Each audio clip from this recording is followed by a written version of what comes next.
Alhamdulillah, wassalatu wassalamu ala rasulillah nabiyina Muhammadin wa alihi wa sahbihi wa man walah. Asyhadu anna ilaha illallah wahdahu la syarikalah wa asyhadu anna Muhammadan abduhu wa rasuluh. Qala Allah Ta'ala fi kitabihil karim, ya ayyuhalladzina amanu taqullaha haqqa tuqatih wa la tamutunna illa wa antum muslimun wa ba'd. Dajjal, makhluk yang akan datang di akhir zaman, di mana seluruh nabi dan rasul sudah memperingatkan umatnya tentang fitnah Dajjal. Rasulullah SAW mengatakan, "Ma minal anbiya min qabli illa wa qad hadzara ummatahu min fitnatid Dajjal." Tidak ada seorang nabi pun sebelumku kecuali sudah memperingatkan umatnya tentang fitnah Dajjal ini. Fitnahnya dahsyat sekali, berat, karena ia memiliki kehebatan-kehebatan yang membuat terfitnah banyak manusia. Bisa menyuruh hujan untuk turun, bisa menjadikan kering yang tadinya subur kering kerontang, subhanallah. Ya, tanah-tanah yang tadinya subur menjadi kering kerontang. Akhal Islam, Dajjal telah ada di zaman Rasulullah. Dalam riwayat Muslim, ada seorang sahabat yang pernah bercerita bahwa ia bertemu dengan Dajjal, di mana Imam Muslim meriwayatkan dari hadis Abu Ruqayyah At-Tamimi, Tamim bin Aus, di mana Rasulullah SAW menceritakan dari hadis Abu Ruqayyah Tamim bin Aus Ad-Dari. Tamim bin Aus bercerita bahwa ia pernah berlayar di sebuah lautan, kemudian ia terombang-ambing dengan ombak yang besar. Sampai akhirnya ia terdampar di sebuah pulau dan ia bertemu dengan makhluk yang dipenuhi dengan bulu bernama Jassasah. Lalu ia diminta untuk pergi ke sebuah rumah, dan Tamim berkata, "Aku melihat," ia kata Tamim, "aku melihat makhluk yang sangat besar, manusia yang tak pernah aku melihat sebesar itu, dirantai tangan dan kakinya." Lalu kemudian Dajjal bertanya tentang 3 perkara. Ya, tentang pohon kurma yang ada di negeri Baisan, apakah masih berbuah? Dijawab oleh Tamim, masih. Tentang air mata Zughar, apakah masih ada airnya? Tamim berkata, masih. Tentang danau Tabariyah, apakah masih ada airnya? Ya, Dajjal Tamim berkata, masih.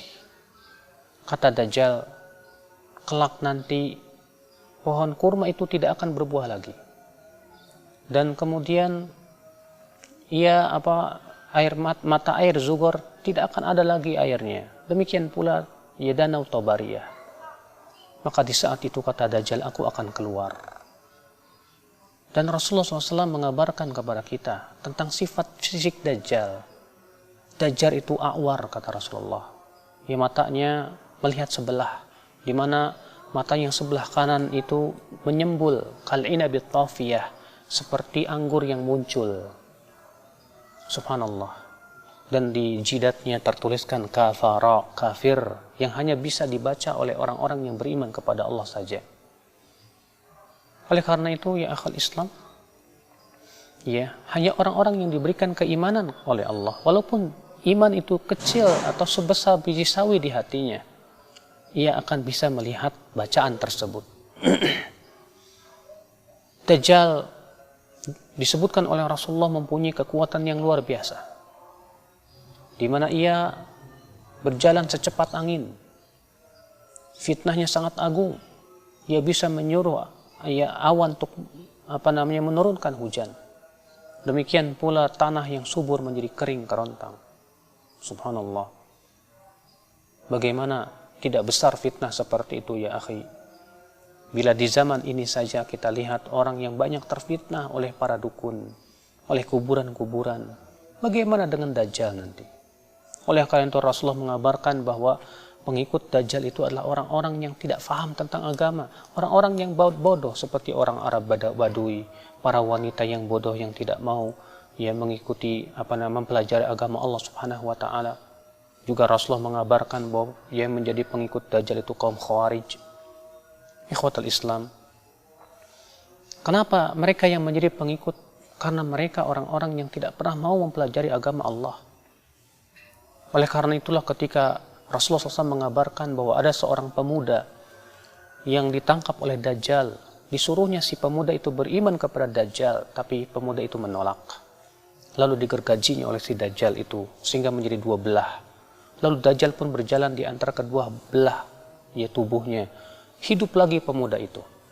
Lalu Dajjal berkata, apakah kamu beriman bahwa aku adalah Tuhanmu? Si pemuda berkata, justru aku semakin yakin bahwa kamu adalah Dajjal yang Rasulullah SAW telah kabarkan kepada kami. Rupanya si pemuda ini punya ilmu tentang din, tentang hadis Nabi SAW, tentang sunnah Rasulullah SAW. Akhirnya ia pun diselamatkan. Maka siapa yang ingin selamat dari fitnah Dajjal, kewajiban kita adalah untuk menuntut ilmu Allah ya akhi. Untuk mempelajari tentang hadis-hadis Rasulullah salawatullahi alaihi wasallam. Dan Rasulullah SAW mengajarkan kepada kita supaya kita selamat dari fitnah Dajjal. Di antaranya apa? Yang pertama yaitu menghafal 10 ayat pertama dari surat Al-Kahfi. Kata Rasulullah, man hafidha, siapa yang hafal ayat min surat Al-Kahf, 10 ayat yang pertama dari surat Al-Kahf, usima minad Dajjal, maka ia akan terlindung dari fitnah Dajjal. Syekh Albani berkata, apabila kita misalnya dilemparkan ke dalam apinya Dajjal, lalu kita membaca 10 ayat pertama surat Al-Kahfi ini, maka api itu menjadi dingin untuk kita. Akhal Islam, a'azakumullah. Oleh karena itulah kewajiban kita untuk memahami ini. Kemudian kata Rasulullah SAW, man sami'a ad-Dajjal, siapa yang mendengar Dajjal di suatu tempat, falyan'a anhu, hendaklah ia menjauh dari Dajjal. Jangan kita merasa bahwa kita tidak akan terfitnah oleh Dajjal, tapi kewajiban kita terus lari dan dari Dajjal. Karena memang Dajjal itu fitnahnya berat sekali ya akhal Islam, a'azakumullah. Ikhwatul Islam, a'azani Allah wa iyyakum.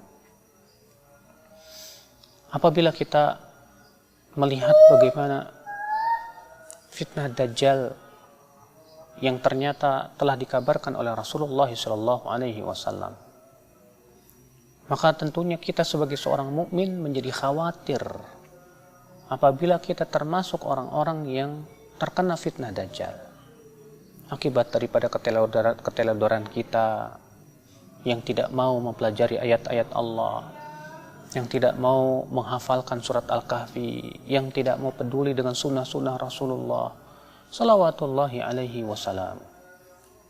Dajjal, kata Rasulullah, akan muncul di Asfahan, diikuti oleh 70.000 Yahudi Asfahan, alaihimut toyalisah, yang memakai topi toyalisah. Yang kemudian Dajjal akan berkeliling di muka bumi. Tidak ada satupun tempat kecuali didatangi oleh Dajjal, kecuali Makkah dan Madinah. Hanya Makkah dan Madinah yang tidak bisa dimasuki oleh Dajjal, karena Makkah dan Madinah dijaga oleh para malaikat. Dan di saat itu kerajaan kaum muslimin berada di Syam.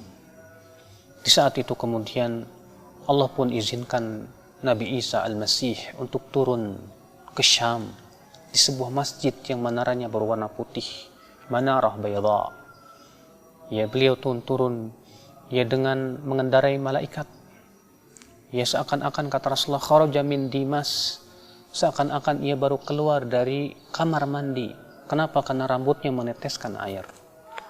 Yang kemudian Nabi Isa alaihissalam sholat subuh di belakang Imam Mahdi, lalu mengumumkan perang bersama melawan Dajjal. Lalu kemudian terjadilah perang dahsyat antara pasukan Nabi Isa dengan Dajjal, di mana tidak ada satupun pepohonan dan bebatuan kecuali akan berkata, wahai mukmin, ini di belakangku Yahudi, bunuh dia. Yang kemudian Nabi Isa pun berhasil membunuh Dajjal di sebuah tempat yang bernama Babul Lut. Itulah kisah Dajjal. Ia akan mati dibunuh oleh Nabi Isa Al-Masih alaihi salatu wassalam. Semoga kita termasuk orang-orang yang selamat dari fitnah Dajjal, akhi. Dan kita pun juga tentu berusaha terus untuk mempersiapkan diri dengan ilmu agama, dengan menghafal surat Al-Kahfi, dengan memahami tentang hadis-hadis fitnah Dajjal, Sehingga pada waktu itu kita termasuk orang-orang yang diselamatkan oleh Allah. Karena Dajjal hidup di dunia ini 40 hari. Ya, hari pertama seperti setahun, hari yang kedua seperti sebulan, hari yang ketiga seperti seminggu, dan hari-hari berikutnya sama dengan hari-hari yang lainnya. Subhanakallah bihamdik, asyhadu an la ilaha illa anta astaghfiruka wa atubu ilaik. Wassalamualaikum warahmatullahi wabarakatuh.